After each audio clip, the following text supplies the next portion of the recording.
de la observación del desempeño. ¿Listo? En el tema de la observación del desempeño, entonces la observación lo que hace es que busca obtener información exacta de las operaciones que se controlan, ¿cierto? Por lo anterior, las operaciones objeto de verificación e inspección deben dar cumplimiento al estándar que se ha establecido. Entonces esta parte hace referencia como a todo lo que es la parte productiva, ¿cierto? En esa parte anterior del establecimiento de estándares, lo que hacemos es como ese proceso de planeación, ese proceso de diseño de plantillas, como de establecimiento de estructura, y en la observación es donde empezamos ya como a alimentar, ¿cierto? Como a empezar a cumplir con todo eso que establecimos en esos estándares, ¿cierto? Con el fin de realizar todas esas técnicas de control necesarias pues para poder generar una opinión exacta sobre algo, ¿listo? Sobre mejora de esos procesos, sobre mejora en la gestión de esos recursos, bueno, etcétera, etcétera. Cualquiera de las miles de cosas que se pueden analizar o de los elementos que pueden ser objeto de estudio dentro del control, ¿cierto? La comparación real con el estándar, entonces la comparación real con el estándar lo que busca es identificar qué variaciones, ¿cierto? O errores o desviaciones o diferencias se encontraron, ¿cierto? Dentro de esos estándares que nosotros determinamos y dentro de los resultados que obtuvimos dentro de esa validación o dentro de esa investigación que realizamos, ¿cierto? Dentro de ese proceso de observación. Entonces lo que hacemos acá es identificar, no, mira que yo tenía unos estándares o tenía diseñados unas plantillas o unos elementos y cuando fui y realicé el trabajo de observación o cuando fui y realicé el trabajo de implementación de ese control o de ese estándar que establecí, encontré muchas diferencias o encontré muchas cosas que no estaban como establecidas o que no estaban planeadas dentro de ese estándar, entonces empiezo a hacer un proceso de análisis. ¿Cierto? Hacer un proceso de análisis en el que digo, bueno, estas variaciones, ¿por qué pudieran haberse presentado? Estas diferencias en el proceso, estas diferencias en los cálculos de determinación de recursos para ese trabajo, ¿cierto? Etcétera, etcétera, entre todas y cada uno de esos elementos que se pueden presentar. Dice además que, no obstante, es importante definir unos límites en esas variaciones, ¿cierto? Es muy común o digamos que una realidad muy constante o generalizada dentro de los procesos es que siempre vayan a existir unas diferencias, ¿cierto? Eh, dentro de lo que es la comparación entre esos estándares con la información real que se recolecta. Entonces, adicional a eso, pues si uno sabe que pueden existir unas variaciones, también es necesario establecer unos límites para ese análisis, ¿cierto? Decir, no, bueno, este proceso o esta realización de este producto pudo haber gastado un poco más de recursos tecnológicos o de materia prima, pero hasta un estándar, ¿cierto? O sea, se puede pasar hasta cierto rango, del 15-20% de lo normal o de lo habitual, ¿cierto? Uno establece unos límites específicos para analizar esas variaciones. Pues ¿con qué fin? Con el fin de poderlo medir o cuantificar de una manera mucho más acertada, ¿cierto? De una manera mucho más asertiva y que esa información que se está generando y que esos nuevos lineamientos, esos nuevos estándares que se establezcan, pues estén como alineados o enfocados en tener un mejor resultado de la evaluación que se realiza. ¿Listo? Y por último, el tema de la aplicación de la acción correctiva, ¿cierto? Entonces, la acción correctiva se establece una vez que sean verificadas cada una de las operaciones realizadas, ¿cierto? Es decir, cuando yo ya hice la elaboración o determinación de estándares, cuando hice el proceso de observación, cuando hice el proceso anterior, que es el de la comparación de los estándares con la información real obtenida, entonces yo ya aplico una acción correctiva, ¿cierto? Ya determino qué se puede hacer, listo, yo ya establecí un margen, analicé la realidad, establecí diferencias entre ese margen y esa realidad, entonces ahora, ¿qué voy a hacer para corregir eso? ¿Cierto? ¿Qué voy a hacer para mejorar ese proceso? ¿Qué voy a hacer para mejorar la eficiencia en la gestión de los recursos, ¿cierto? ¿Qué voy a hacer al respecto? ¿Qué acciones voy a tomar? ¿Qué medidas voy a tomar? ¿Qué políticas voy a establecer para mejorar esa situación, ¿cierto? Porque es que dentro de todo, pues se supone que es el fin específico del control, ¿cierto? Llegar a este punto, que es el establecimiento de todas esas acciones correctivas o de todas esas políticas o mecanismos que nos ayuden a mejorar la gestión organizacional. ¿Listo? Bueno, muchachos, miremos entonces acá un tema que es acerca de los tipos de control, ¿cierto? Entonces nos dice que actualmente las organizaciones para verificar el cumplimiento de sus actividades realizan controles antes, durante y después de cada uno de los procesos, ¿cierto? Antes, ¿para qué? Para prevenir riesgos, ¿cierto? Para conocer los procesos a los que nos vamos a enfrentar, para conocer el escenario o el espacio donde van a ocurrir los sucesos de ejecución, ¿cierto? Durante, para determinar fallas en el camino, ¿cierto? Para determinar esos cuellos de botella dentro del proceso productivo que no dejan que las cosas fluyan o que no puedan o que no generen mayores valores agregados a la organización. Y después, primero, pues para determinar o para poder realizar conclusiones acerca del proceso, para mirar de pronto fallas, ¿sí? Para analizar acciones de mejora o para poder realizar con eh, previo a empezar una nueva etapa de proceso productivo, previo a empezar una nueva etapa de planeación o de cumplimiento de estrategias, pues subsanar baches que de acuerdo a la experiencia se fueron presentando en esos procesos, ¿cierto? Entonces, digamos que en eso, o de acuerdo a esas etapas de realización de actividades, entonces se generan los tipos de control, ¿cierto? Entonces, el primero sería el control anticipado preventivo, que es ese que nosotros realizamos antes de que los procesos o eventos se implementen, ¿cierto? Es como toda esa determinación anticipada de los riesgos, de qué puede pasar sí o cómo podemos hacer para qué, ¿cierto? Todo eso todas esas acciones que podemos realizar previas al inicio de los procesos. El que está el control durante o concurrente, que entonces es el que se realiza o el que realiza la verificación o inspección de todas esas tareas ya en el proceso de ejecución, cuando las cosas están en marcha, cuando se está produciendo, cuando se está implementando, cuando se está haciendo, ¿cierto? Ese que está ahí constante o permanente todos los días en la realización de las actividades. Y el correctivo o el de retroalimentación, que entonces es el que ya que mide todo el proceso que pasó y se analiza qué se puede corregir o qué se puede hacer o qué se puede mejorar dentro de todo ese proceso que se fue analizando, pues que tuvo una etapa primero previa de análisis, ¿cierto? Y posterior de implementación. Entonces, a eso hace referencia esta parte pues, de los tipos de control dentro de un proceso organizacional. Como efecto, como técnicas del control, entonces dentro de las técnicas del control o las técnicas de control son todos esos elementos que representan la información de la organización, ¿cierto? Son todos esos mecanismos o esas herramientas que nosotros vamos a utilizar, ¿cierto? ¿Con qué fin? Con el fin de identificar o establecer todos esos aspectos, tanto positivos como negativos, ¿sí? O cualquier otra clase de elemento que nos ayude a generar información. ¿Información de qué? De los procesos, ¿cierto? Información de los resultados, información de la implementación de las estrategias, de todo lo que se planteó, de todo lo que se hizo, de todo lo que se ejecutó, con el fin específico de qué? Pues de mejorar, ¿cierto? De mejorar todas esas estrategias, de mejorar esos recursos, de mejorar esa calidad de, de producción, de mejorar esos niveles de eficiencia de la organización, ¿cierto?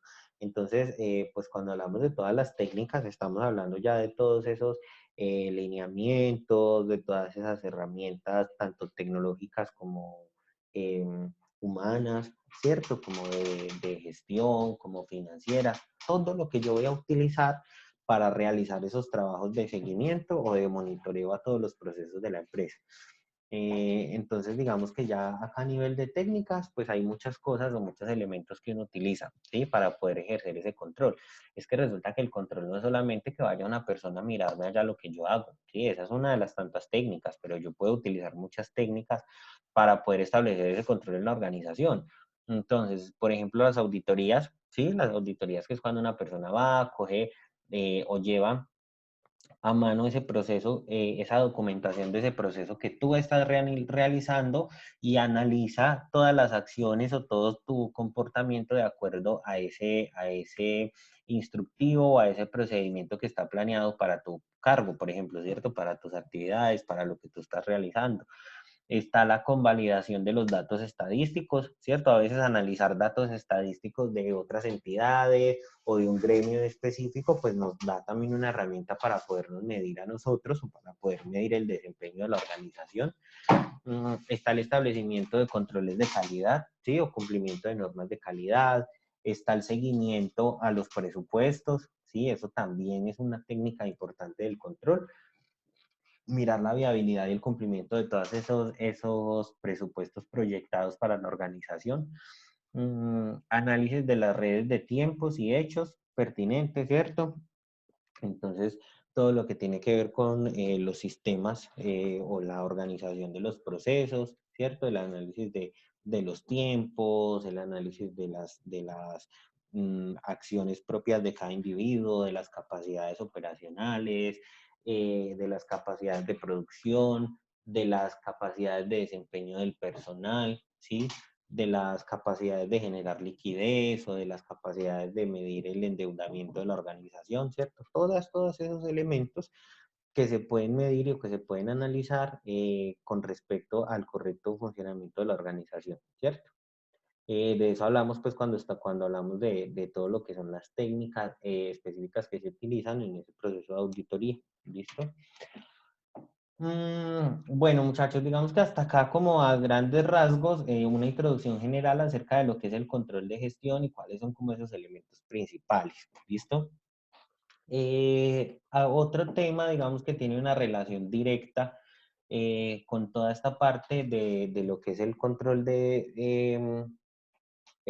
general de la gestión en las organizaciones, es el tema del conocimiento o la determinación de las necesidades básicas de las organizaciones, ¿cierto? Entonces, ¿a qué hacemos referencia cuando hablamos de las necesidades básicas de las organizaciones? Nos dice acá una definición que de la misma manera que los seres humanos tienen necesidades, pues las organizaciones también los tienen, ¿cierto? Necesidades que se deben satisfacer y que de esta manera se cumplen los objetivos organizacionales, ¿cierto? Esas necesidades que tiene la organización, y la satisfacción de esas necesidades de las organizaciones, pues redundan en el cumplimiento de los objetivos, ¿cierto? Entonces, acá hay un autor que plantea la teoría de la motivación humana y que propone una jerarquía, ¿sí? O una estructura jerárquica de las necesidades y factores que motivan a las personas, ¿cierto? Esta jerarquía se modela identificando 5 categorías de necesidad y se construye considerando un orden jerárquico ascendente, ¿cierto? De acuerdo a su importancia. Entonces, si se clasifican dentro de esa jerarquía de acuerdo a la importancia que tienen esas necesidades para la supervivencia y la capacidad de la motivación, ¿cierto? Entonces, acá tenemos ese esquema que plantea ese autor. Entonces, acá estamos hablando de el esquema o la jerarquía de las necesidades de las organizaciones, ¿cierto? Entonces estamos hablando de en una escala o en una, perdón, esto no es de las organizaciones, de los seres humanos, de los seres humanos, ¿listo? Estamos hablando en un primer o en una primera escala, ¿sí? En la parte de abajo, las necesidades con mayor importancia, ¿cierto? Las que son más importantes para la supervivencia del ser humano, ¿sí? Entonces, tenemos en un primer plano las necesidades fisiológicas, ¿cierto? Que es el tema de la respiración, de la alimentación, del agua, del sexo, del descanso, etcétera, ¿cierto? Son todas esas necesidades que como seres humanos nosotros tenemos y necesitamos para poder sobrevivir.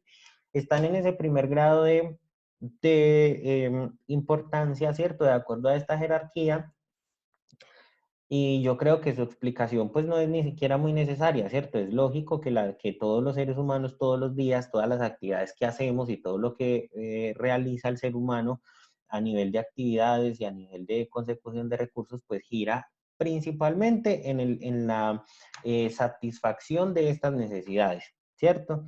La respiración, la alimentación, el agua son cosas por las cuales sin las cuales los seres humanos no podríamos subsistir o no podríamos vivir y todos los días, digamos, trabajamos en pro de eso, ¿cierto? De hecho, uno siempre dice como esos dichos populares que dicen, no, pues hay que trabajar porque tengo cierta fijación a no morirme de hambre, ¿cierto? Entonces mire que uno ahí de entrada lo relaciona, claro, es que yo tengo que trabajar y tengo que hacer muchas cosas para conseguir dinero, para poder vivir, ¿cierto? Para poder subsistir. La segunda en esa escala de necesidad del ser humano, entonces hablamos de la seguridad, ¿cierto? Todos los seres humanos vivimos y trabajamos todo el tiempo en pro de generar mayor seguridad. ¿Seguridad en qué? Seguridad mental, seguridad familiar, seguridad a nivel de empleo, de hogar, ¿cierto? Sueldo, seguridad física, seguridad en salud. Entonces, tener seguridad en todos estos aspectos o en todos estos elementos o áreas de la vida pues se ubica dentro de la satisfacción de esas necesidades de seguridad se ubica dentro de una segunda escala, ¿cierto? ¿Y por qué digamos dentro de una segunda escala? Porque pues tenemos en un primer lugar las primeras, ¿cierto? Las fisiológicas, que son como las que son indispensables para vivir y digamos que de las otras pues ahí tienen un grado de importancia muy alto, pero incluso pues hay algunas, ¿cierto? Sobre las que a veces uno va empezando a perder el control, ¿listo? Y puede empezando como a ir a vivir sin ellas, sin embargo siguen siendo elementos fundamentales para la vida en sociedad y para el ser humano, ¿cierto? Para la subsistencia del ser humano. La tercera, entonces hablamos de la aceptación social, la afiliación, la amistad, el amor, el afecto, etcétera, todo ese tipo de relaciones humanas o de elementos de componente social que también son importantes y que satisfacer esas necesidades son importantes para el ser humano, ¿cierto? Incluso yo creo que ese tema, ahorita con toda esta situación de la cuarentena, estamos empezando a notar un poquito todo este esquema y a validar un poquito esta información que nos plantea este autor acá, ¿cierto, muchachos? Porque es que mire que uno a veces analiza y, por ejemplo, el aire o la alimentación o el agua son cosas que de una u otra manera los que somos un poco más privilegiados que otros seres humanos tenemos todo el tiempo, ¿cierto? Entonces es algo que no vamos empezando a notar la importancia que tiene, sino hasta el momento en el que nos va faltando, ¿cierto? Hasta el momento en el que vamos evidenciando esa necesidad que tenemos.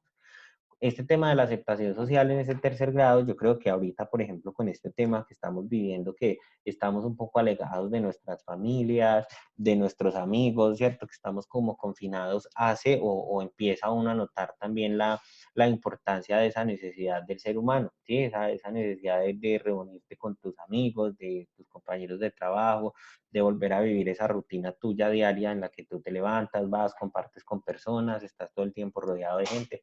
Entonces empieza uno a analizar como todo ese tema. En un cuarto grado, entonces tenemos el reconocimiento, la autoestima. Todos los seres humanos necesitamos desarrollar toda esta serie de competencias, ¿cierto? Como de autorreconocimiento, de éxito, de alcanzar una mejor posición socioeconómica, a nivel de confianza, a nivel de prestigio, a nivel de estima, ¿cierto? De estatus. Y también digamos que mucho de lo que hacemos va enfocado en eso. Hay muchos seres humanos que viven con la teoría de que no, es que a mí no me importa lo que nadie piense de mí, pero pues al fin y al cabo todos siempre estamos tratando de cuidar una buena imagen ante la sociedad, ¿cierto? Y ante todos en general, es porque realmente eso sí importa, eso es una necesidad del ser humano, vivir o tener unos ciertos grados de aceptación dentro de la sociedad. Es más, de hecho, la persona que vive con ese esquema, que dice, es que a mí no me importa lo que la gente diga de mí, que está buscando aceptación de los otros que también son más rebeldes, ¿cierto? O de las personas que quieren vivir bajo los principios de rebeldía, que dicen, no, es que no me importa, entonces somos los rebeldes y bueno, ese tipo de cosas, ¿cierto?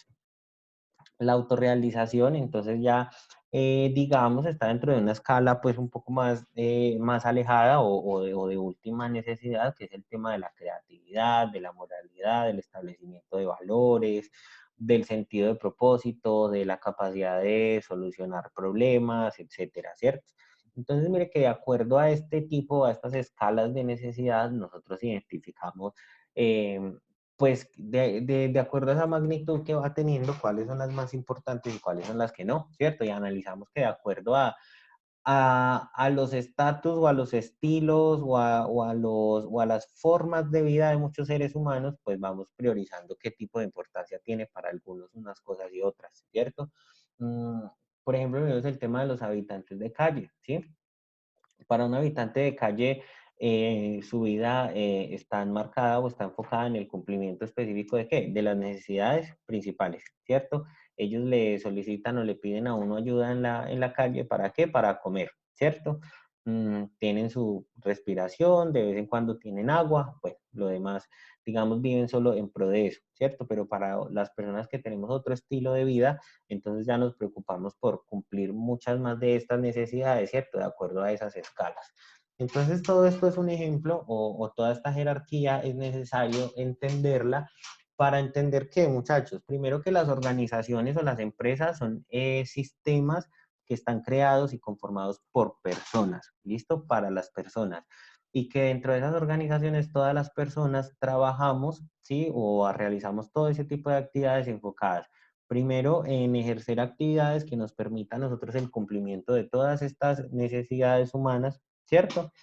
Y segundo, pues desarrollar muchos otros elementos, ¿sí? Pero todos enfocados específicamente en esto, ¿cierto? En la satisfacción de esas necesidades humanas. Entonces acá hay una otra teoría que nos dice que la organización, al igual que los individuos, tienen necesidades y que existe una compatibilidad potencial entre las necesidades de la organización y las necesidades individuales, ¿cierto? Existe una compatibilidad potencial, son totalmente compatibles digamos, están totalmente unidas la satisfacción de las necesidades de la organización con la satisfacción de las necesidades humanas. ¿Y por qué? Porque dice acá, porque es claro que la mayor efectividad se logrará en la medida en que la organización se estructure de manera que los individuos que la componen puedan satisfacer a través de sus labores las necesidades propias y las necesidades de la empresa, ¿cierto? Entonces, si yo trabajo para una empresa que produce alimentos, muchachos, ¿sí? ¿Qué estoy haciendo? ¿O qué está haciendo esa empresa para conmigo? Pues me está generando empleo, ¿cierto? Un empleo con el cual yo puedo cumplir muchas de estas necesidades que como ser humano tengo y adicional estoy trabajando en generar alimentos, ¿cierto? Alimentos que van a ayudar a qué?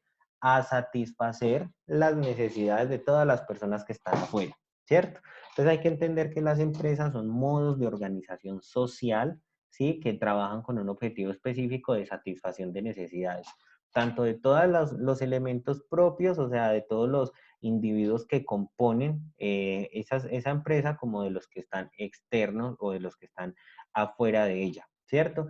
Entonces, en la medida en que la empresa o de que una empresa le garantice un mayor nivel de satisfacción, un mayor nivel de cumplimiento de necesidades, tanto a sus usuarios internos como externos, esa empresa va a ser mucho más eficiente, ¿cierto? Va a generar va ¿cómo se dice? Alcanzar mejores niveles de eficiencia para esa organización.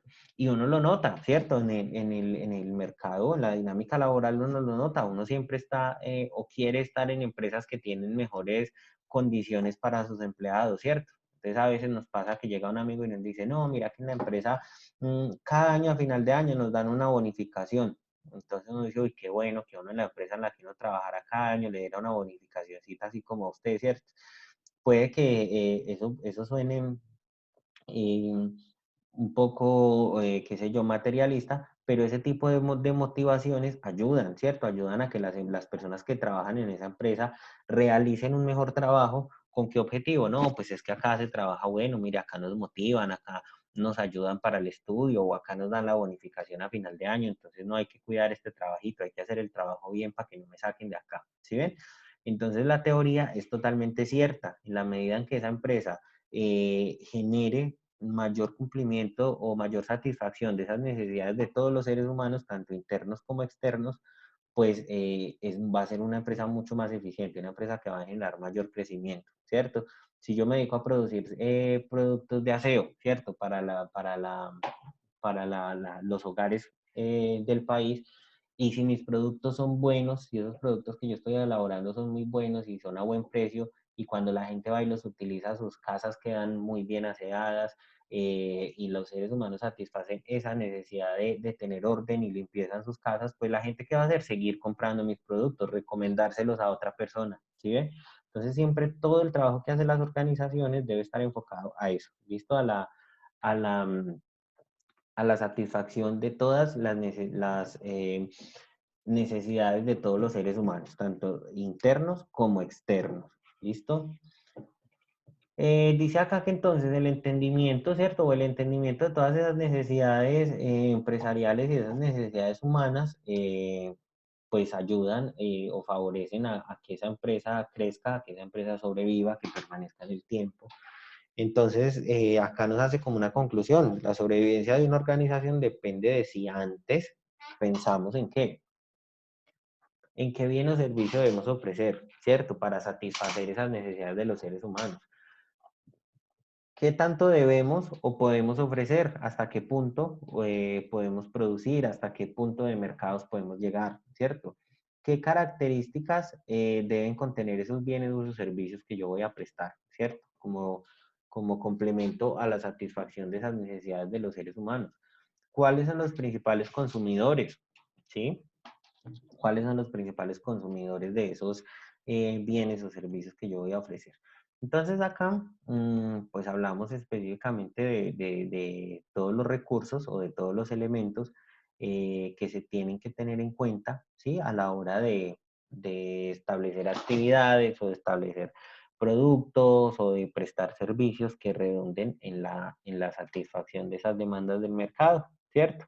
Entonces, ofrecer recursos, perdón, poseer recursos necesarios, establecer buenos mecanismos de dirección, ser eficientes, ser eficaces, desarrollarse con una manera óptima, teniendo buenos procesos, estableciendo buenos mecanismos para funcionar, aprendizaje continuo, todo el tiempo estar capacitando a la empresa, todo el tiempo estar innovando en tecnología, innovando en nuevas herramientas de producción, en nuevos elementos, capacitando al personal, ¿cierto?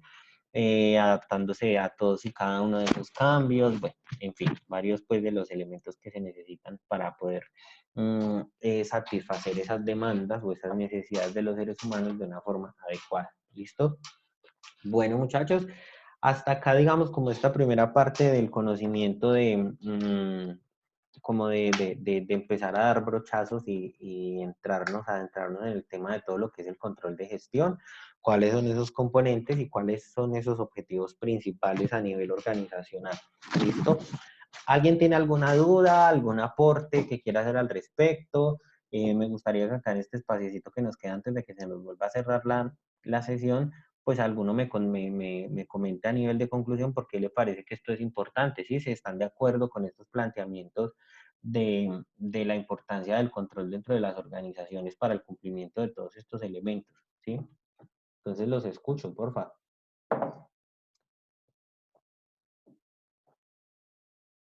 No, profe, pues yo no tengo ninguna inquietud, no, dudas ninguna. Igual pues por aquí tomé unos apuntes sobre las cosas importantes. Pienso que todo es importante, profe, porque si no se tiene, por ejemplo, los tipos de control, ni las importancias, ni las fases, pues ahí nos damos cuenta que no habrían estándares de nada. O sea, si no existe el control, no habría, mejor dicho, empresa organizada el día de hoy. Exacto, ¿cierto? Entonces acá empezamos a ver que el control también es una necesidad, ¿cierto? Una necesidad que al ser una necesidad empresarial, pues se vuelve una necesidad humana también. Listo, muy bien, Johnny. ¿Quién más quiere comentarnos algo? Bueno, el control no es solo en las empresas, sino en el día a día de uno, el control de cómo maneja uno el tiempo, de cómo maneja uno los espacios en la casa, en el trabajo, con los amigos, con la familia, todo es control, todo hace parte del control. Exacto, cierto. Imagínate que hace unos días empezaba yo o hablaba un poquito con unos alumnos acá pues en una de mis clases y me decía, profe, yo estoy aburrido en el teletrabajo porque ¿cómo le parece que me he dado cuenta que trabajo más estando acá desde mi casa que cuando voy a la oficina, ¿cierto? Y es verdad, porque a veces uno dice, no, pues es que estoy acá en la casa, no estoy invirtiendo tiempo ni en el transporte, ni en el trancón, ni en nada, entonces trabajo más. Y resulta que a veces se sienta uno a trabajar y si usted va a la oficina, va de 8 a 12 y de 2 a 6. Pero si usted está en la casa, entonces usted trabaja de 8 de la mañana seguido, al mediodía pues sigue ahí, de pronto no hace mayor cosa, por la noche cuando voltea a mirar son las 8 y usted todavía está trabajando, ¿cierto? Entonces mire también la importancia, muchachos, de establecer mecanismos de control para nuestra propia vida, ¿cierto? Para las actividades que realizamos. Muy bien tu aporte, listo. ¿Quién más quiere compartirnos algo?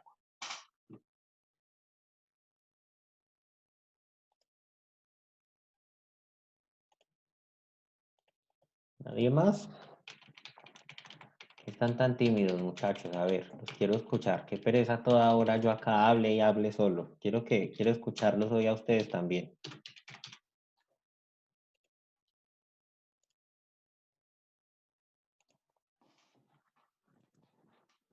A ver, Paula Andrea Ospina, cuéntanos. Profe, ¿A pues quién no me soy habla? Pablo Andrea, no soy Pablo Andrea. Profe, ya me estaba preparando. Sí. Profe, pues que el control también lo podemos usar en nuestra vida económica, porque pues nos controlamos y nos proyectamos de alguna manera, usamos estrategias como para darnos gustos, para comprarnos tal cosa, ahorramos de tal lado, sacamos, hacemos que la alcancita, entonces también nos ayuda mucho a la vida económica Muy bien, señorita. personal. Listo. Tienes toda la razón. El control debe existir, ¿cierto? En todas las etapas de nuestra vida. Muy bien. ¿Quién iba a hablar antes de Paula? Que le Yo, interrumpí ahí profe, como lo que pasa es abruptamente. que yo iba a decir algo muy parecido a lo de Paula. Definitivamente el control se genera en toda la vida cotidiana de las personas, no solamente en Ujú. las empresas. Entonces, algo muy parecido a lo que iba a hablar Paula sobre el tema. Exacto. Muy bien, listo. A ver. Profe, hay un punto también que pues es bueno Ujú. traerlo a acorde a lo que está pasando el día de hoy, ¿sí? Vemos Sí. que desafortunadamente por lo del tema del COVID-19, pienso yo que los colombianos hemos tomado un poco más de control en medio de nuestras vidas. ¿En qué sentido? Es más organizado todo. Cuando usted va a un supermercado anteriormente, esas filas, eso era una cosa impresionante, ¿sí? Sí. La gente desesperada, digámoslo así, atacada. Y hoy en día se ve que por medio de este tema del COVID-19, yo en mi parte he notado más organización, que se toma una distancia, que se trabaja con más paciencia, ¿sí? El Exacto. tiempo, digámoslo así, el tiempo, pues para estudiar realmente y trabajar así virtual es complicado, porque yo trabajo en una empresa que se llama Tigo y a mí me Sí. toca pues trabajar por medios virtuales. Sí, dar Ujú. asesorías por medios virtuales y adicional a eso termino y me conecto a las clases. El tiempo es muy limitado. Pero en cuanto al tema de, por ejemplo, que usted va a comprar algo, ya se ve como más organizado todo. Se siente pues un poquito más de organización. Sí, ahí de pronto, como todo, saturaciones y cosas en los supermercados, pero ya no como antes. Ya pienso que hay un control mucho más estricto con este tema de la pandemia. Entonces, ese puntico quería como adicionar. Claro, Compañero, lo que pasa es que ya tenemos conciencia de manejar más las situaciones y como esta contingencia, que las personas ya empezamos a tener más conocimiento y conciencia de las situaciones y aprendemos a manejar la situación. claro, y entender, muchachos, que todo va enfocado hacia esa parte que mirábamos, que era el esquema de la satisfacción de las necesidades, ¿cierto? Digamos que empezamos a entender un poquito y a veces cuando generaba todo esto, que las personas iban y desbocadas en los supermercados, casi que los vaciaban pues por comprar todo lo que necesitaban, es porque las personas empezamos ante un suceso como este a entender y la dinámica de la satisfacción de las necesidades, ¿cierto? Lo que necesitamos para poder vivir y para poder preservar la vida. Bueno, chicos, en general muy bien, muchas gracias entonces por su participación. Acá pues ya para ir terminando voy entonces a llamar a lista, listo, por favor, igual yo veo quiénes están conectados, pero sí les pido el favor de que me vayan contestando para ir tomando acá pues como el respectivo reporte, ¿listo? Entonces tenemos por acá Johnny Alexander, ¿está? Sí, señor. Listo, Johnny. Edilia. Profe, Listo, gracias. Angélica María. Profe, aquí estoy. Vale, gracias. Viviana Montoya. Yo, profe. Listo, Paula Andrea Ospina, sí está. Marisol Pérez. aquí. Marisol está. Sí, por ahí la veo conectadita. Listo. Daniel Alejandro. Yo, profe. Listo. Lina María Gudelo, también está. Aquí, profe. Listo, Carlos Andrés Marín. Ah, este compañero creo que nos comentó que no continuó asistiendo. Listo, no tengo que... Y Armando Franco. Señor. Acá también está listo. ¿A quién no llamé de pronto? A mi Marisol. profe. Listo, ustedes no asistieron a la clase pasada, ¿cierto? Los que no llamé. Sí. Yo lo llamé, profe. Yo lo llamé y le expliqué por qué no me había conectado. Ah, bueno, ¿cuál es que es tu nombre, porfis? Indira Liliana Sánchez. Profe, a mí no me llamo y yo sí estuve la clase pasada, Marisol Pérez. Sí, a ti sí te llamé. Ven, no Te escuché. llamaron, Marisol, sí Gracias. te llamaron. Sino que como vi que tú estabas Gracias, ahí Lina. conectadita, por eso no esperé, listo, pero ya vi que sí estabas. Listo.